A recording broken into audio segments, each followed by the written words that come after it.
What is up, everybody? Welcome to the first ever major edition of the Opening Tee podcast. Hopefully I'm talking to you with maybe a little bit more emotion than normal or a little bit more excitement in my voice, as major time is always a tremendous week and a lot of fun. It is the spectacle of golf for 4 days, and maybe even as majors come on and sports comes back, maybe even a little bit more than 4 days, but we're going to get to that in just a little bit. If this is your first time joining me here in the Opening Tee podcast, I thank you for joining. It is the first of our 3-part Awesemo Golf podcast series, where I break down each element of the PGA DFS week into 3 different segments, shorter segments, so that you don't get bored of my voice, bored of the subject material, or it prevents me from rambling on a little bit too much, which certainly I can do given in a given week. So as I always do with this podcast, I start off with the foursome of facts from last week. So maybe something that the stats couldn't tell, maybe some observations from me that I liked and I saw. So first off, Justin Thomas breaks through. He was on the verge, you could tell, looking at his game, looking at his stats from the previous couple of weeks since the return. Now the big question will be, can he do it in back-to-back weeks? We've certainly seen him stay extremely hot for periods of time. So it'll be interesting to see if Justin Thomas can go back-to-back and win his second major and second PGA Championship of his career. He is now the number 1 golfer in the world as well. Still on this first one, because I think they go hand in hand this week, was Brooks Koepka. Man, so Brooks Koepka bogeys the par 5 16th. Man, it was a terrible bogey, really. I mean, he had a pretty decent shot, hit a terrible chip, had a terrible second chip, made bogey, comes to 17 and makes a 40-footer for birdie to get to 12 under, just one behind Thomas, who was in trouble on 18, ended up making a really good par. So Koepka comes on 18 tee needing a birdie and decides to take a really aggressive line around the corner, and he just doesn't have the power to carry it, whether it be in that one specific shot or whether the knee is maybe bothering him just enough where he didn't have the power to overcome it. Ended up making double, falling all the way back to a tie for second place, which brings me into my next point. And Daniel Berger shows the course history truthers that there is some validity, at least, to it. He's got 2 wins and a second place finish here in just the last 6 years. Man, I got to be honest, that is a lot of cheddar cheese that Daniel Berger has won here at TPC Southwinds in the FedEx St. Jude. Also, Tom Lewis rides an extremely hot weekend into a T2, whereas Phil Mickelson, out of nowhere, absolute nowhere, Phil Mickelson comes in second place. Another good showing at a WGC event. Maybe something to take a look at in the future. We know if he plays in them. We know that, he's going to get all 4 rounds, and we know that he loves to make birdies. So maybe something to take a look at in the future as Phil probably winds down his PGA Tour schedule a little bit. Our third one's going to be Chez Reavie. I'm giving him a category altogether because he lost over 4 strokes putting on the week, but his ball striking was superb, gaining over almost 10 strokes ball striking. Just a really great week going into a course which we're going to learn about in a little bit. Maybe perfectly suited for him. We'll see. Of course, every time that sometimes happens, it may not pan out, but still, nonetheless, Chez Reavie, a superb week. Speaking of superb weeks, Sam Horsfield has now made it 2 straight weeks in Europe with a good start. He started with a top 10 in his first start back 2 weeks ago and followed it up with a win. He actually had a 7-shot lead at one point, but Thomas Dietrich came roaring back today, but Horsfield was able to close him out. I think they beat everybody else. Horsfield beat everybody but Dietrich by 4 or 5 there, so a really good showing in the pretty decent field over there at the Hero Open. Now, we're going to go into our statistical review, and this podcast may be a bit shorter because we don't have a make or miss the cut segment, I should say, which is just some really quality content. Hopefully all of you that are loyal listeners enjoy that piece. I really do too, and I'm sure we'll pick it up again next week. However, got a little bit of a change in the type of contest, so we'll talk about, not the cut, sorry, a little change in the cut for this week, which we'll talk about in just a little bit. Okay. So, before we go on to our statistical review, I want to give a shout out to SuperDraft, our sponsor for the show. They have been putting up some really nice contests, and last week it was $2,500 the first. This week I expect a little bit more with the major. and of course with the good field that we have. So the future of daily fantasy sports have arrived. Experience Super Draft's exclusive game mode multiplier. Say goodbye to salary restrictions and hello to lineup freedom. Use your fantasy sports knowledge to draft any player you want and build your very own dream team. Countless lineup possibilities let you experience daily fantasy sports the way you want. Super Draft is offering contests right now for PGA, NASCAR, MMA, MLB, and NBA, so you can enjoy the best of DFS all year round. Sign up for Super Draft using promo code Awesemo10 and get 10 free on your first deposit of $10 or more and 20 total free on your first deposit of $100 or more. Go ahead and look for the Super Draft app in the App Store or play at superdraft.io. Super Draft, no limits and more winning. Really nice to go and get a difference of game style and lineup building. It just provides a nice difference between the other sites, FanDuel, DraftKings, and Super Draft. So check that out this week if you haven't already. All right, let's go on to our stat review. And off the tee this week, Bubba Watson was the leader in strokes gained off the tee, followed by Sergio Garcia, Cameron Champ, Jason Kokrak, Eric Van Rooyen, Rory McIlroy, Xander Schauffele, Joel Damon, Colin Morikawa, Corey Connors, Matt Jones, Louis Oosthuizen, and Bryson DeChambeau were the top 10 or so in strokes gained off the tee. And sorry if I forgot to mention, in my statistical review, what I do is I compare the new age statistics of strokes gained to the old age statistics. Like, for example, off the tee, I'll use driving accuracy and driving distance. What I'm trying to do there is I'm trying to find out what best suits the golf course that they're playing on, that they just played on, and how the golfers were gaining their strokes off the tee or on their approaches, etc. I'll explain that a little bit more as we move on. So off the tee, as I just started, now we're going to look at driving accuracy and see if we can find any golfers that came in the top 10 or so in strokes gained off the tee. And right away, we've got Colin Morikawa and Corey Connors both finding themselves up at the top in strokes gained off the tee. There's some good correlation. Ches Reavie actually led the field this week in driving accuracy, followed by Andrew Landry, Abraham Answer, Joel Damon, who was in the top 10, Henrik Stenson, Nick Taylor, Jazz Janawattanand, Matt Jones, who was in the top 10, Justin Thomas, Ryan Palmer, C.T. Pan, and Matthew Fitzpatrick.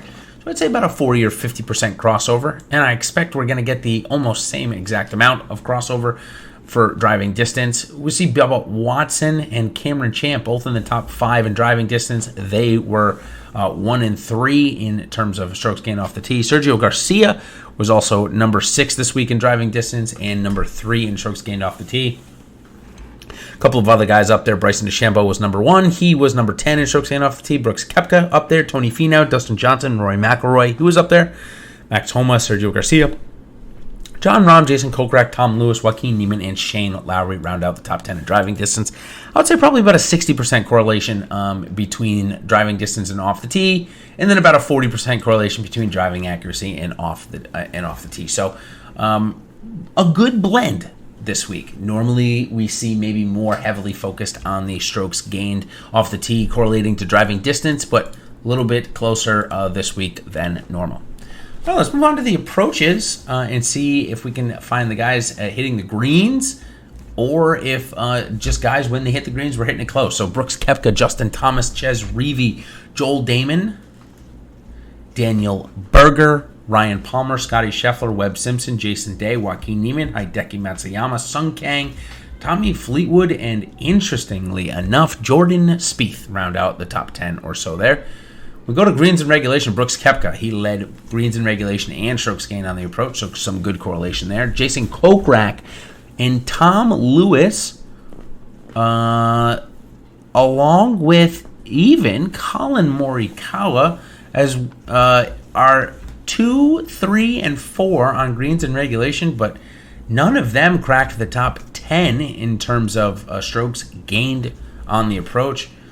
Then Hideki Matsuyama, he shows up. Joel Damon did not show up. Justin Thomas did not show up. Shane Lowry did not show up. Dustin Johnson did not show up. Abraham Answer did not show up. Christian Benzendehu did not show up. Dan Berger did show up. And Louis Oosthuizen did not show up. So just because you hit the green, it didn't necessarily mean you were gaining strokes on the approach. I found that rather interesting there. So guys like Webb Simpson, Scotty Scheffler, Jason Day, Tommy Fleetwood and Jordan Spieth were all hitting it pretty close to the hole when they were hitting it on the green, and that's how they were gaining their approaches this past week. All right, a quick review on the ball striking, which combines, of course, strokes gained off the tee and strokes gained on the approach. It was Justin Thomas, Brooks Koepka, Ches Reavie, Joel Damon, Tom Lewis, Ryan Palmer, Jason Kokrak, Jason Day. Hey, Bear Jasons, love to see that. Scotty Scheffler, Dan Berger, Louis Oosthuizen, Colin Morikawa, Dustin Johnson, Hideki Matsuyama, and Joaquin Niemann rounded out the top 10. Okay, 2 more stats that I want to go over. Strokes gained around the green. It is major time, so it's always important to get all your facets of the game working. Xander Schauffele had an opportunity because his irons were pretty poor to gain a lot around the green, and he did. He was number 1. Shane Lowry was 2. Graham McDowell was 3. Justin Thomas 4. Ches Reavie was number 5. Ricky Fowler 6. Horschel was 7. Matt Wallace, Scotty Scheffler, JT Poston, Ryan Palmer, and Andrew Landry round out the top 10 or so. Okay, the last 2 stats that we compare, and then, of course, we go into our birdie review before we head on to this upcoming week's preview. I like to keep the review right around 10 minutes or so. Okay, so strokes gained putting first. Matthew Fitzpatrick led the field this week, actually tied with Bryson DeChambeau. Kevin Kisner was 3, Sung Jae Im was 4, Brendan Todd was 5, Mackenzie Hughes 6, Matt Kuchar 7, Phil Mickelson 8, and then Kevin Na, Christian Benzindahoot, Xander Schauffele, Billy Horschel, and Cameron Champ round out the top 10 or so. Now when we go to putts per green in regulation, now this doesn't necessarily mean they were getting strokes putting, just when they were hitting it onto the green, they were putting it less amount of times. Kevin Kisner was 1. Jordan Spieth was number 2. Matt Fitzpatrick 3. Patrick Reed 4. Bryson DeChambeau 5. Jason Day 6. Horschel, Mickelson, Simpson, Dustin Johnson, JT Poston, Matt Jones, Brooks Koepka, and Byung-Hyun Ahn round out the top 10 or so. So I would say, looking at those names, probably about a 60 or 70% correlation between showing up in the top 10 or so and strokes gained putting, as you saw from putts per green in regulation. Though there were some anomalies like Jordan Spieth and Patrick Reed, who normally do show up in that category, did not, but their putting per green in regulation were very good. So either they were scrambling very well, they were making their par putts, or maybe a little bit of combination of both of those. So, okay, let's move on to our birdie review now, where we're just looking at golfers that may be peaking at the right time and just couldn't avoid the big numbers last week. Tom Lewis had 24 birdies or better. Brooks Koepka had 22. Byung-Hyun Ahn, Dustin Johnson, and Bryson DeChambeau all ended up with 21. Billy Horschel and Jason Day ended up with 20, whereas Justin Thomas, the winner, along with Joel Damon, Jordan Spieth, Kevin Na, and Webb Simpson ended with 19 on the week. So look for those guys in the upcoming week to try and help navigate the tougher major conditions in the golf course that we're going to play as we move on to this week. And this week starts a fast and furious pace of golf. We've got the major this week, followed by the FedEx Cup playoffs starting the week after. Then that goes for 4 weeks, followed by ending with the Tour Championship. After the Tour Championship, they head out to California for the Safeway Open, and then they go right back across country for the United States Open at Winged Foot Golf Course, capping off 6 weeks of golf where we get to see some of the best players play, maybe even 5 times out of these next 6 weeks with 2 majors in them. It is going to be a fast and furious pace of golf, and that is a perfect reason to join Awesemo Plus on the golf side if you haven't already. $8.95 for the week. We have got the leading projections from Alex Baker himself, ownership projections, tons of content from Ben Raza and myself, along with so much more. So great time to join, just $8.95 to do so. Okay, so it is a major. So the typical contest size is $1 million on DraftKings. That's no surprise, but maybe doesn't feel as exciting as we've gotten plenty of millionaire makers in the last 6 weeks since golf has been one of the only sports. Now it's not, but hey, we still get $1 million to first place for the major, a $20 buy-in there. And for you super high rollers that have a bunch of money in the bank and would like to spend $7,000+ on one lineup, There is a 200-person, $7,000+ buy-in for, again, $1 million. The first on the line for the PGA Championship this week. So 2 millionaire makers on DraftKings. FanDuel is also already out with their prices, which is very surprising and exciting. They are throwing up $200,000 to first, a $7 buy-in, and a $555 buy-in there. Those are just the first contest placed in the industry, and we this week are heading to San Francisco for, again, the 102nd playing of the PGA Championship. It is being played at TPC Harding Park. Harding Park's actually the TPC Harding Park. Yes, it is operated by TPC, the Tournament Players Club. However, it is still a municipal golf course owned by the city of San Francisco. They have an agreement since the early 2000s with the TPC network to operate and run the facility, and they have turned it into a fantastic outlet of golf. Very excited to see. It's a par 7. TPC Harding Park is where we're heading, and it is a par 70, close to 7,500 yards. So this is a little interesting. Second time I'm having to record this section has actually, when I was looking up information last night, it seems as though that I was following the blueprint for the WGC 2015 tournament, and that is not going to be the case here this week, as we have a totally different setup here for a major, which is no surprise. We see that a lot with these types of courses where they'll switch a par 4 into a par 5 or a 5 into a 4. I should say. We saw that last year, actually, with Pebble Beach at the United States Open, where I believe it's that second hole turns into a par 4 for major championships, but is a par 5 for normal events. So interesting, just wanted to bring that up there. So as we go and we review this course, we're going to try again. It's a par 70. It's 7,500 yards or close to it. 4 par 3s, 185, 251, 200, and 171. So what they've done is they've took the 17th hole. It is now on the front side. That 251-yard hole will be the hardest on the golf course, likely all week. Then we go 11 par 4s, 393, 466, 436, 340, 472, 515, 494, 472, 470, 401, 336, and 463. So what they're doing is they're taking the 336, the drivable par 4 on the backside. They're making that the 16th hole. And then the 17th hole is that 171 par 3, followed by the 463-yard par 4 to end it. Why they've switched the 463-yard to end it on 18 is it's one of the most beautiful holes on the course, bordering Lake Merced. In fact, it is it was normally or typically on the back nine, just I believe either 13 or 14. They've switched that to 18 to really up the antics at the end and the possibilities at the end. The 2 par 5s are only 562 and 607, so really only one reachable. So what they've done is they've turned the 18th hole, which is about a 525-yard par 5. It is now the 9th hole, and it is a 515-yard par 4. So we've got a 251-yard par 3 and a 515 par 4.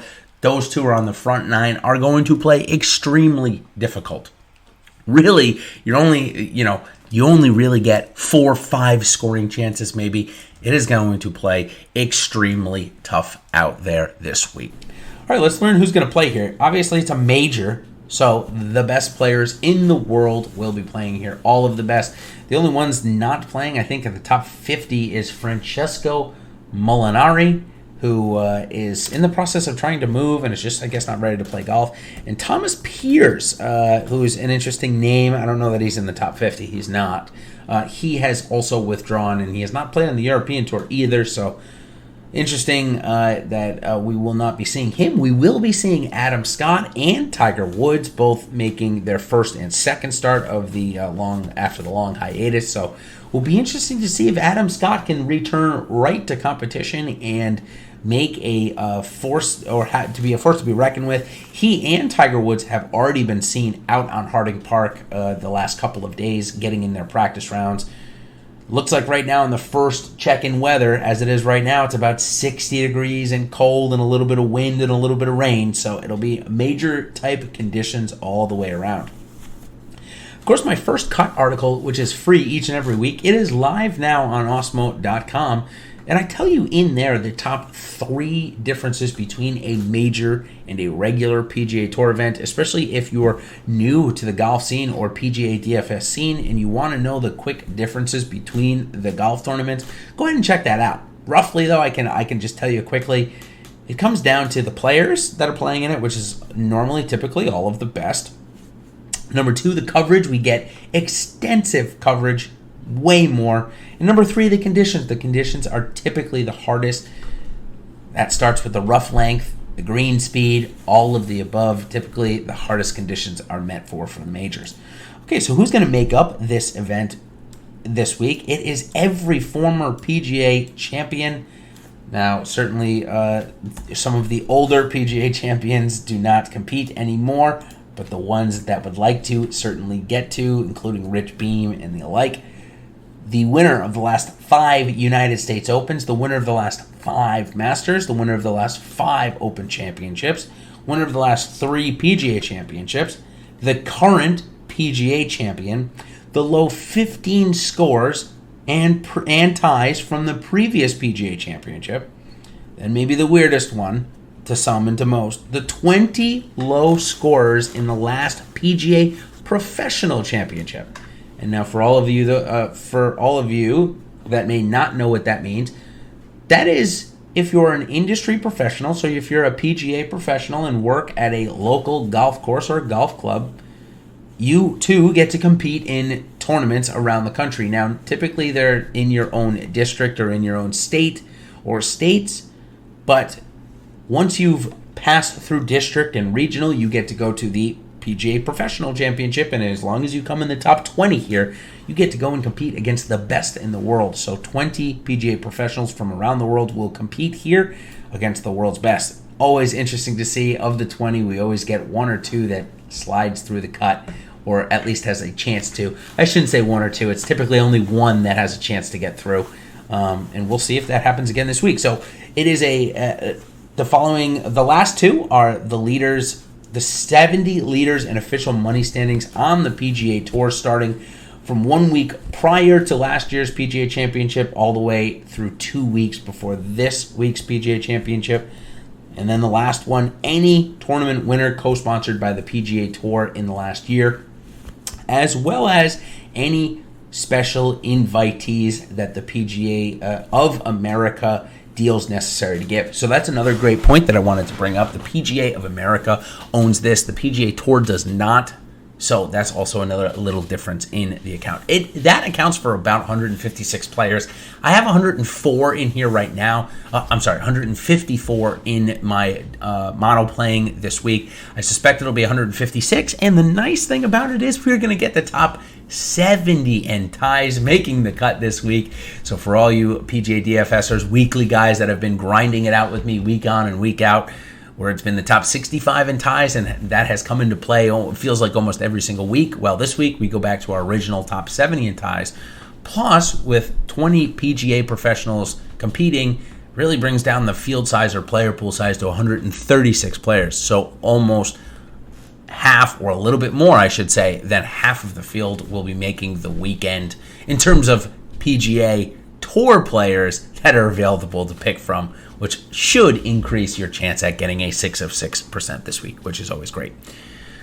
Okay, so this is where I typically go into my important statistics for the week. And all I can tell you is that in a major, you always need all of your game. You cannot just get away with ball striking. You cannot just get away with a good around the green and putter, although Jordan Spieth has tried to do that in years past. Hasn't done it super successfully, although at probably his last win at the Open Championship, he did scramble and putt his way around to that championship. That was the last one where we saw that could really happen. You really need every part of your game working, so we're going to be taking a long look at golfers that we think can do that this week. Now, I believe Harding Park, going back to the course just for a couple of minutes, at 7,200 yards, par 71, I do expect scores to be roughly around what we saw at Muirfield Village a couple of weeks ago, somewhere around the 10, 11, 12 under. Of course, if it plays cold, if it really is cold and windy and rainy, that's going to be even harder. I suspect single digits, especially with the rough length being 4 inches. Wet, rough. that is already long is going to be brutal if you end up missing the fairway, which a lot of people will. As I was watching the flyover provided that I showed in the first cut and provided by the PGA Tour this week, the fairways are so incredibly small and tight to hit on. There will be plenty of big numbers this week. So for my top 6 salary guesses, which I'll end the podcast after this, I suspect Justin Thomas, coming off of the impressive win at the WGC, will get thrown right at 11.4K. Remember, we have a millionaire maker to fill this week, so I don't suspect they're going to get crazy with his price coming in at 12K or anything like that. Rory McIlroy did win the 2015 WGC Match Play Championship that was held here. Sadly, we don't have any statistics really from that event because it was a match play to try and gauge what McIlroy did well to win it. So I suspect that they'll give him the number 2 nod here because the odds makers are doing it. So I think he'll come in at 11K. I think Bryson DeChambeau is going to come in above Jon Rahm at 10.8K. I think Rahm's going to come in at 10.7, $100 less. So 11.4 for Thomas, 11 for Rory, 10.8 for DeChambeau, 10.7 for Rahm. I think they move Koepka as the second place finish. I don't think they mess around with his price. They're going to throw him right in at 10K. Xander Schauffele with a top 6, I believe it was. I think he snuck in there last week there at the WGC St. Jude. So I think he'll come in at 9.8K. Cantlay, who had a good 3 days after a terrible first day, 9.6K, and Tiger Woods, 9.4K. So that will do it. Just about 25 minutes here, so a little bit longer, which I guess maybe is not expected. I talk a little bit more when it is major time. I get excited. It's just a different style of golf. You have to play well everywhere. This course no course that you play in a major is going to be easy, and that's what I like. It keeps the field close. It keeps everybody in, and the nice part is that if you are good in your short game, that's the only thing you're good at, you certainly can come here and compete if you can get hot with a couple of days with your ball striking. Yes, that does bring in guys like Jordan Spieth and the like. I like bringing in every type of golfer each and every week. It expands the player pool. It expands the possibilities of people that can come in the top 10. So that is it for now. Of course, we'll have a bunch of content coming out this week, including our first look show tomorrow at 2 p.m. where Sal Vitri, Jeff Ulrich, and myself go into things over our first look once the salaries are released. Then Ben and Tim Frank go on Tuesday afternoons not live before lock. That's my show. Wednesday with Ben Raza. Catch us as we bring you all the way up for the last show in the industry going on about the PGA Championship. So until next time, everybody, thank you so much for coming by. If I had a little bit of excitement or maybe my voice was a little bit louder, it is major week, so we try and change it up. So until next time, everybody, thank you so much for joining, and we'll see you on the other side. Cheers.